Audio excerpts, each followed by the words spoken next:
মাননীয় স্পিকার, আপনাকে ধন্যবাদ।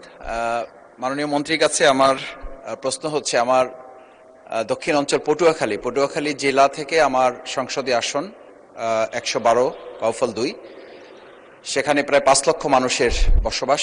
আমি সেই বাউফল থেকে আজ বাউফলবাসীর পক্ষ থেকে ধন্যবাদ জানাচ্ছি যে কথা বলার সুযোগ করে দিয়েছে।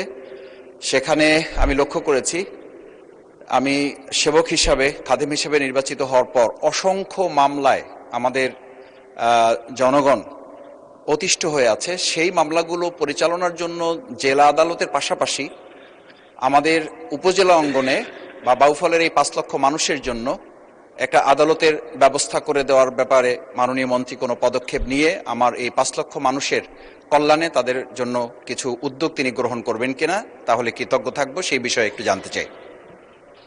মাননীয় মন্ত্রী। মাননীয় স্পিকার, আপনাকে ধন্যবাদ। মাননীয় সদস্য বাউফল পটুয়াখালী থেকে উনি খুব সুন্দর করে বলেন এবং প্রতিদিনই ওনার এলাকার সমস্ত দাবি আমরা লক্ষ্য করি।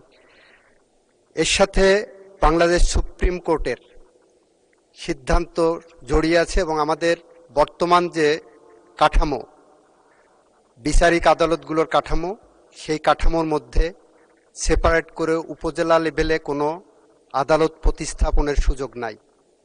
চৌকি আদালতগুলো আছে, সেটা এখনো আমরা রেখে দিয়েছি।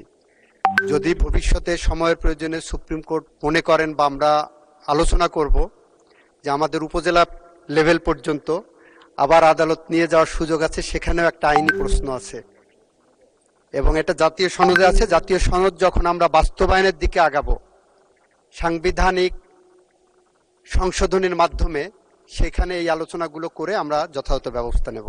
ধন্যবাদ আপনাকে।